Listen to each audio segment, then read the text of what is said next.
kids, welcome to grade 9 civics class. In today's class we are going to discuss chapter number 6 जो है democratic rights. इन आज का जो session है वो है session number 1. We will begin with 3 examples of what it means to live in the absence of rights. तो जो एक लाइफ है विदाउट राइट्स वो कैसी होती है उसके बारे में हम लोग डिस्कस करेंगे इस चैप्टर में. तो हम लोग स्टार्ट करेंगे 3 एग्जांपल्स जो हैं उनके साथ हम लोग ये समझने की कोशिश करेंगे कि how life will be if we don't have rights. अगर एब्सेंस ऑफ राइट्स हो तो किस तरीके से लोग जीते हैं and how their life will be. So first that we are going to discuss is prison in Guantanamo Bay. About 600 people were secretly picked up by the US forces from all over the world and put in a prison in Guantanamo Bay, an area near Cuba controlled by American Navy. तो about 600 जो लोग हैं उनको secretly pick up किया US forces ने and that was from all over the world. जो उन्होंने लोगों को pick up किया and उन्होंने prison में जाके उनको डाल दिया. एंड वो प्रिजन है गुआंटानामो बे में एंड वो एक एरिया है क्यूबा कंट्रोल्ड. क्यूबा के पास एक एरिया है जो कंट्रोल है बाय अमेरिकन नेवी. तो it's not easy to go to that area. वो एक बहुत ही सीक्रेट टाइप का एरिया है और वहाँ पे ये प्रिजन जो है वो बनाई गई है. Anas's father, Jamil el-Banna, was among them. The American government said that they were enemies of the US and linked to the attack on New York on 11 September 2001. तो now we will see एक story kind of एक character के हिसाब से हम लोग समझने की कोशिश करेंगे कि how it was for them to live there. जो 600 लोग जो पिकअप किए गए थे to keep in that prison. तो अनस के जो फादर हैं जमील एल बना जो he was among one of them जो इतने सारे लोग पिकअप किए गए. अमेरिकन गवर्नमेंट जो है उन्होंने ये बोला कि वो एनिमीज़ हैं यूएस के एंड वो सारे लिंक्ड हैं. जो अटैक हुआ था 11 सितंबर 2001 को न्यूयॉर्क में जो अटैक हुआ, बच्चों आप लोगों को भी उस अटैक के बारे में पता होगा कि प्लेन से जो टावर्स पे हमला किया गया था 11 सितंबर 9/11 के नाम से जो बहुत फेमस है. तो वो जो अटैक है उससे लिंक्ड ये लोग सस्पिशियस हैं, इसीलिए यूएस ने उनको वहाँ पे रखा है. This was the same. इसी तरीके से यूएस ने उसको बताया लोगों को कि वाई वो वहाँ पे इतने सारे लोगों को रख रहे हैं उस प्रिजन में. In most cases, the governments of their countries were not asked or even informed about their imprisonment. Like other prisoners, el-Banna's family got to know that he was in that prison only through the media. Now, in most cases, जहाँ पे भी उन्होंने जिस भी country के लोग जो उन्होंने pick up किए, इसमें से there were a lot of countries जहाँ के लोग उन्होंने pick up किए. तो in most cases उन्होंने इवन दैट कंट्री की गवर्नमेंट को भी नहीं बताया कि वो उनके कंट्री के किसी सिटीजन को लेके जा रहे हैं and they will keep in the prison there. उन्होंने इन्फॉर्मेशन भी नहीं दी. लाइक अदर प्रिजनर एल-बना की फैमिली को भी तभी पता चला कि वो उस प्रिजन में रह रहे हैं एंड उनको वहाँ पे एज प्रिजनर रखा गया है. थ्रू द मीडिया उनको ये पता चला. तो this was US government's way कि वो पिक करके लोगों को ले भी गए, but they didn't even tell the government of that country. उनके घर वालों को तो बताना दूर की बात है, उन्होंने कंट्री को भी नहीं बताया कि उनके एक सिटीजन को वो ले जा रहे हैं and they will keep them there. Families of prisoners, media or even UN representatives were not allowed to meet them. The US Army arrested them, interrogated them and decided whether to keep them there or not. तो families of जो prisoners थी वो media या even UN के जो representatives थे उनको भी उनसे मिलने के लिए अलाउ नहीं किया गया. यूएस आर्मी ने उनको अरेस्ट किया, इंटेरोगेट किया एंड डिसाइड किया फिर कि whether they want to keep them there और वो वहाँ नहीं रखना चाहते हैं. तो ये जो एक प्रिजन है वो बहुत ही ज़्यादा वहाँ पे इतना ज़्यादा लोगों को जो रखते हैं उन पे बहुत एक तरीके से उनकी जो इंटरोगेशन होती है वो बहुत ही ज़्यादा मुश्किल और एक अत्याचार की काइंड ऑफ होती है जो वहाँ पे लोगों को रखा जाता है. बिकॉज वहाँ पे उनके पास कोई राइट्स नहीं है, उनको इवन यूएन के रिप्रेजेंटेटिव को भी नहीं मिलने दिया जाता है.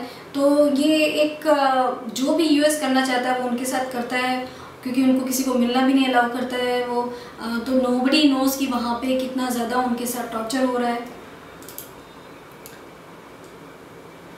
There was no trial before any magistrate in the US, nor could these prisoners approach courts in their own country.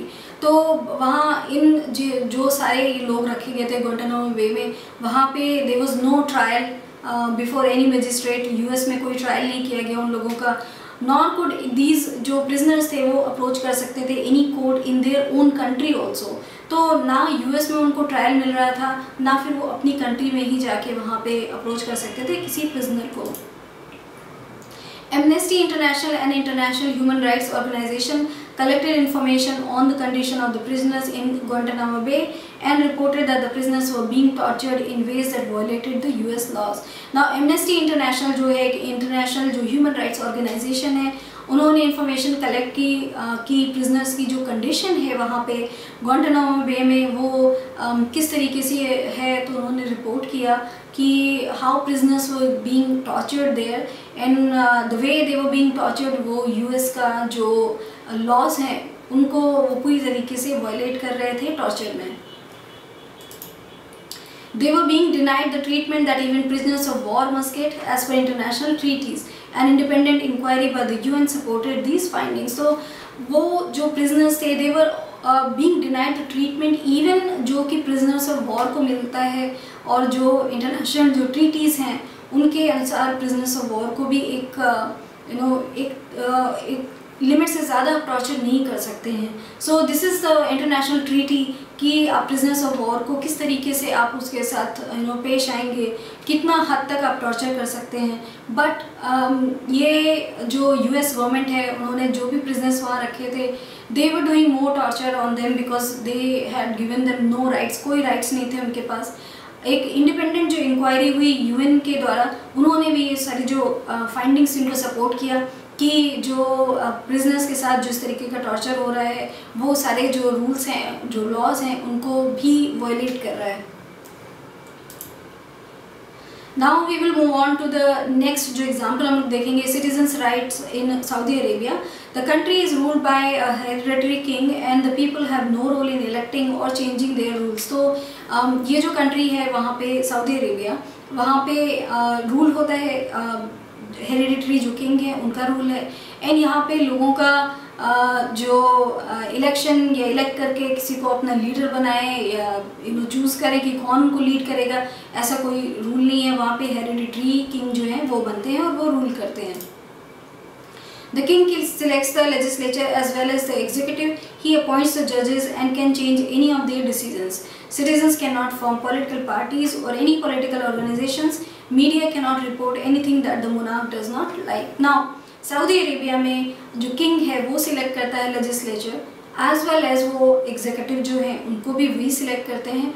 वो अपॉइंट करते हैं जजेस को एंड किंग जो है वही अपॉइंट करते हैं जजेस को and he can change any of their decision. तो इवन इफ जो जज हैं वो कोई डिसीजन लेंगे बट किंग उनके डिसीजन को भी मना कर सकते हैं या फिर चेंज कर सकते हैं। सिटीजन्स जो हैं उनको अलाउड नहीं है कि वो पॉलिटिकल कोई पार्टी बनाए या फिर पॉलिटिकल ऑर्गेनाइजेशन कोई बनाए वो लोग। मीडिया जो है वो कुछ भी ऐसा रिपोर्ट नहीं कर सकता है जो कि मोनार्क को नहीं अच्छा लगता है। तो एवरीथिंग इज़ फिल्टर्ड, जो भी मोनार्क को अच्छा लगता है या व्हाटएवर दे अलाउ वही मीडिया में भी जा सकता है। There is no freedom of religion. Every citizen is required to be Muslim. Non-Muslim resident can follow their religion in private but not in public. Women are subjected to many public restrictions. The testimony of one man is considered equal to that of two women. So कोई भी जो freedom है religion की वो नहीं है वहाँ पे। एवरी सिटीज़न जो है वो ही is required to be a Muslim, तो उनको ये रिक्वायरमेंट है कि वो मुस्लिम बने। अगर वो नॉन मुस्लिम है तो वो अपना फॉलो कर सकते हैं अपने रिलीजन को, बट इन प्राइवेट पब्लिक में वो लोग अपने रिलीजन को नहीं फॉलो कर सकते हैं। कोई भी ऐसी चीज़ नहीं कर सकते हैं जो रिलीजियस हो और वो पब्लिक में कर रहे हो। वुमेन जो है उनको बहुत सारे रिस्ट्रिक्शंस हैं इन पब्लिक। टेस्टिमनी जो अगर मानी जाएगी एक मेन की, वो कंसीडर करी जाती है दैट टू ऑफ 2 वुमेन। तो जो टेस्टिमनी है 2 वुमेन देंगी, उसकी टेस्टिमनी 1 मैन के बराबर है। तो इस तरीके से वी कैन सी कि कितना ज़्यादा इनइक्वालिटी है कि 1 मैन की testimony is equal to 2 women's testimony. Now we will discuss about ethnic massacre in Kosovo. This was a province in Yugoslavia before its split. In this province, the population was overwhelmingly ethnic Albanian, but in the entire country, Serbs were in majority. Now ये एक province है Yugoslavia में, before वो Yugoslavia जो है split हो गया।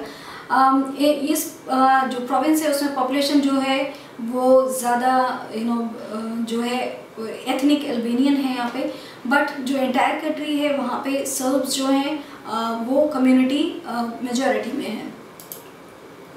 A narrow-minded Serbs in nationalist Milosevic had won the election. His government was very hostile to Kosovo Albanians. He wanted the Serbs to dominate the country. एक जो वहाँ पे जो सर्ब नेशनलिस्ट मिलोसेविक हैं उन्होंने इलेक्शन जीता, and he was very narrow minded person. उनकी जो गवर्नमेंट है वाज वेरी हॉस्टाइल थी वो कोसोवो जो अल्बेनियन है उनके लिए, एंड ही वांटेड कि जो सर्ब्स हैं वो डोमिनेट करें कंट्री को।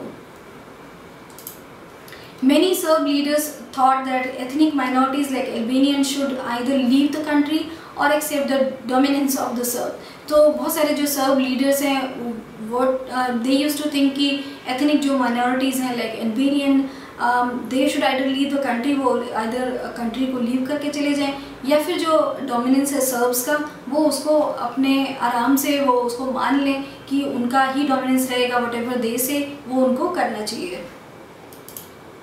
Milosevic finally lost power and was tried by the International Court of Justice for crimes against humanity. Now Milosevic in the end finally he lost power, तो finally वो power में नहीं रह गए। उसके बाद वो उनका ट्रायल हुआ by the International Court of Justice for the crime against humanity। तो उन्होंने ह्यूमैनिटी के खिलाफ जो क्राइम करे उसके लिए उनको ट्राई किया गया इंटरनेशनल कोर्ट में। So that's all we have discuss in this session कि जो एक लाइफ है विदाउट राइट्स वो कैसी होगी। तो हम लोगों ने इसको डिस्कस किया with the example, with the help of example. जो एक ग्वांटानामो बे का एग्जांपल था, देन जो सऊदी अरेबिया का, एंड ऑल्सो कोसोवो के एग्जांपल में उन्होंने देखा कि किस तरीके से if we don't have rights तो हमारी लाइफ किस तरीके से हो जाएगी। any government can do whatever they want to do अगर हम लोगों के पास rights नहीं है। So that's all we have discussed in this session. Thank you.